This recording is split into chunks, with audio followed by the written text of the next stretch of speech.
Hi everybody, it's Mrs. Marburger back with chapter 21 of Pax, and we are back with Pax in this chapter. And I think when we left off with Pax last, they went back to visit where Gray had died with Bristle, and then there was a huge explosion and Bristle and Runt were missing for a while. And Pax couldn't hear because of the explosion. Then he got his hearing back. He ended up finding Bristle and Runt. And Runt, it seemed as though he had his hind legs blown off, or they were all bloody or something. And he was like barely alive, like kind of laying under Bristle. Pax watched Runt all night and into the next day from a bush not far away. He left only to soothe his burned lip in the cool river mud and make a meal of the small fish he found lying on the bank. His sense of smell returned, and whenever he woke from a fitful doze, he sniffed for Bristle and Runt to reassure himself that they were still alive. Bristle had dragged brush to the fallen tree to shelter her brother and curled her body over his to keep him warm. She left him briefly a few times, and when she did, Pax quietly took her place beside Runt's motionless form. He was there when Runt finally woke with a whimper. Pax nuzzled Runt's shoulder to comfort him. Runt lifted his head. His eyes were clouded with pain and fear. He cried out again, and Bristle, who had been hunting nearby, trotted back to him. Pax pulled back, respectful, but Bristle merely settled herself alongside her brother, her cheek beside his. Pax bent to Runt's wound and licked it cautiously. Wary of Bristle's reaction, she watched him carefully but did not object. Pax set to a thorough cleaning of the wound. Runt watched him with a trusting gaze and did not flinch. When Pax finished, he cleaned Runt's face and ears, and Bristle allowed it. When Runt had fallen asleep again, Pax stayed beside the two. Together, he and Bristle watched the activity of the camp. Although the humans did not return to the ruined part of the field, the scents were dangerous. When the wind was from the west, carrying the smell of burned land, the men seemed tense. More arrived at the camp, with more machines. And the sudden growl of an engine, Bristle jumped. She laid her head back over her brother's. I must move him soon. Humans cannot scent. If we are hidden from view, we are safe. Bristle looked from him to the men. We are not safe if a single human is nearby. Bristle seemed lessened to Pax, as if a vital piece of her had disappeared. He knew that somehow the humans had taken it. My boy does not bring harm. He is not like them. He is not warsick. The warsick are full grown. He is still young. No, it is another difference. Pax was sure of this, but he was also confused. After the past year, Peter had grown taller and stronger, and his voice had deepened. But more than that, his scent had changed. It was no longer the scent of a child. He is not young, but he is not warsick. The last day I saw him, he cared for me, although he himself was in pain. His eyes shed water. His eyes were wounded? Pax thought for a moment about the mystery of crying. No, when he is hurt in other places, his eyes shed water. It streams down his face. I think the pain is relieved by the flowing water. But his breath, he gulps for air, as though this pain, this water, might be drowning him. The vixen bent to lick more dried blood from her sleeping brother's haunches. After a while, she raised her gaze to Pax, and in it Pax saw the terrible things that had been done to her family by humans. And then Pax understood something. Peter had thrown the toy into the woods that last day. The pain water had been flowing from his eyes, but he had thrown the toy, and he had not followed. My boy is not warsick, but he has changed. He is now false acting. So that's the end of chapter 21. That was a short one. So Pax sees a change in Peter. So he's saying he's not warsick, but he is not the same as he used to be. He's not truthful and honest. I'm going to move on to chapter 22 since 21 was so short.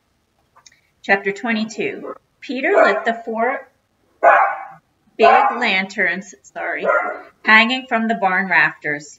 The tools, the sharpening wheel, the wall full of puppets, all glowed warm and cheerful in the cones of amber light. Even the hay shone like Rumpelstiltskin's gold. The barn looked reborn but familiar. He knew it like a home now. Home. As soon as he had put on Vola's puppet show, just another hour from now he would finally be free and start out again.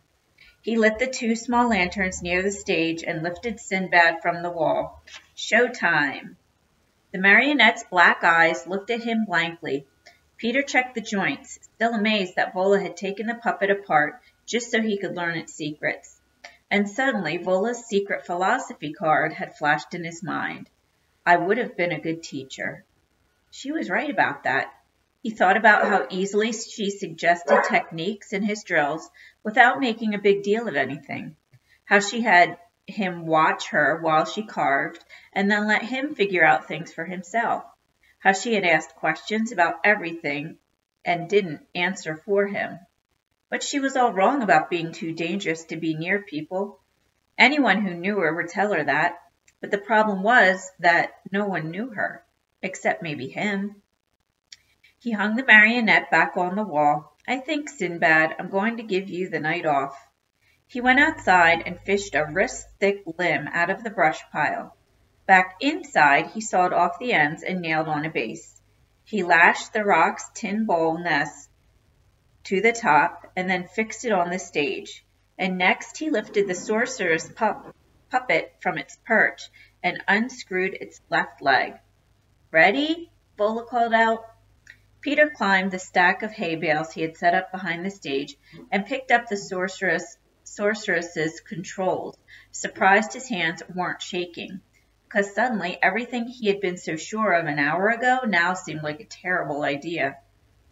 When she had come into the barn, Vola had been wearing a long purple skirt instead of her overalls, and she had combed her hair, something Peter had never seen before, and she had been astounded at the stage he had built. And it hadn't been an act. You have the makings of a woodworker, she had said.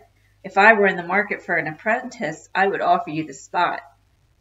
In another few minutes, what would she think of him? Was it too late for a second guessing? Well, I guess I'm ready, he lied. Vola turned down the 4 overhead lanterns, and then Peter heard her drag a stool to the middle of the barn. This is the story of a girl, he said. He heard Vola take in a sharp breath, and then he didn't hear a sound after that. Not when he pulled the curtain and drew the sorceress's plank up from the plank, not when the seed corn he had piled in her stomach like peaches spilled off, not when he wrapped her in his camouflage t-shirt, tucked her hair into a clay bowl helmet, and slid the stick into her hand as a rifle. Not when he had her shoot the rifle, not when he unscrewed her leg, not when he made her climb to the nest.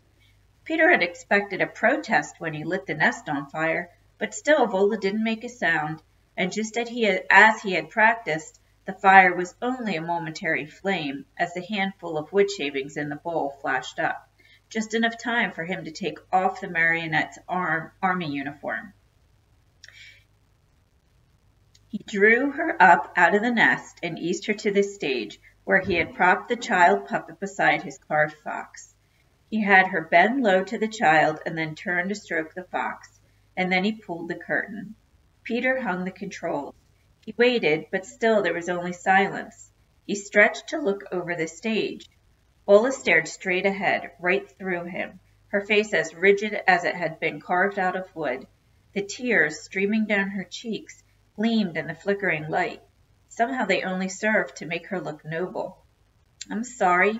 I only meant, you're not a grenade. You're good. You took me in. You're training me so I can get Pax. Leave me alone, boy. Her voice was low and wire tight. Wait, I think it's stupid to waste your life out here for some kind of punishment. I mean, maybe that guy didn't even care about that book. Maybe he won it in a poker game the night before. Maybe what he cared about was, I don't know, Peter steeled himself, being a teacher or something. At the word teacher, Vola shot her chin at him, but he didn't look away. Yeah, maybe he wanted to be a teacher, so maybe you should go and do that for him. But you'll never know, so I think you should go out and live your life. I'm just saying, whatever bad thing wrecked you before, you could start over like the phoenix and... Look, I know what you're saying. You're not wrong. But just get out of here. Leave me be.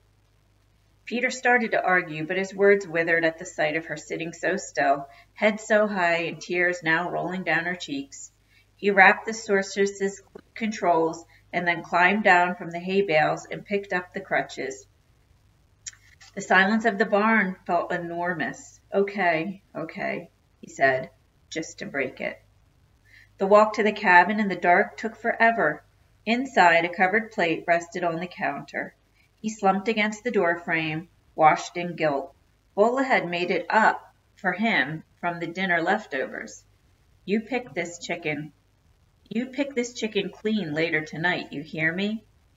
A fresh wave of guilt. She had killed a chicken, something she didn't often do, because she wanted him to have more protein. Peter shoved off from the doorframe and scooped up a box of matches beside the stove. He had no idea how long she had stayed out there, but when she came back, it wouldn't be to a cold, dark cabin. This much he could do for her. He lit all the lamps and then laid a fire just the way he had seen Vola do it each night. Sitting there, watching it catch and grow, he replayed everything he had said. It had all been true. Well, the part about that soldier maybe wanting to be a teacher had probably pushed it, but who knew? Maybe he had. No, there wasn't a single thing that he hadn't meant to say, nothing he regretted. A gust blew down the chimney, threatening the fragile fire.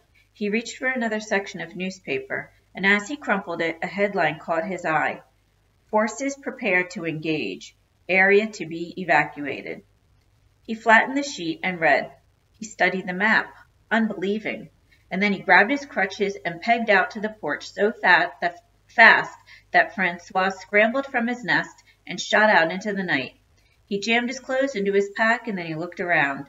The phoenix bracelet, the photo of his mother, and his mitt and ball were the only things of his in the room. He propped the bracelet on the hammock where Vola would find it. He dropped the other things into the pack and swung up into the kitchen. Vola was just coming in. She hung her hat on the peg and looked over to the fire and then back at him and at his pack. He handed the sheet of newspaper to her. Vola scanned it and then looked up for an explanation. He pointed at the map. The area they're closing off? He choked. That's only 5 miles from where I left Pax. Are you sure? It's a big area. I'm sure. See this empty space? It's an abandoned rope mill. And it's got all these high stone walls and it sits overlooking the river at the only place you can cross it. The rest is gorge. That's where they'll fight for the water. My friends and I used to play war at that mill. We said it was a perfect place for an ambush. We played war. I left Pax on the road leading up to it, thinking it would be... Well, the word safe stuck in his throat. He shot up and lurched over the pegs at the door and grabbed his sweatshirt. Stop! They're preparing for battle there. Don't be crazy. It's not crazy. It's right. I know it now. Remember the cheese? You asked what kind I liked and I didn't know? My father likes cheddar, so that's what we have. Maybe I used to like something else. It's like you said, I had that forgetting who you are disorder. I didn't remember what was right and what was wrong when I left Pax, but now I do. Now I know I need to go there. I know that. All right, maybe so, but you're still on one leg, boy. It isn't possible. Look at that distance. Vola sat down with the map. No, I've wasted enough time. I'm not listening anymore. Hold on. Vola lifted the paper. You come over here. See something. Peter frowned, but he swung back over. Robert Johnson, bus driver friend I've been telling you about, who's been mailing you letters. See this spot here?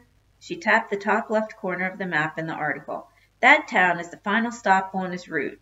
He passes through here at 10 past 11, Tuesdays and Saturdays, and this is where he pulls up at the end of the night. What if I put you on that bus tomorrow?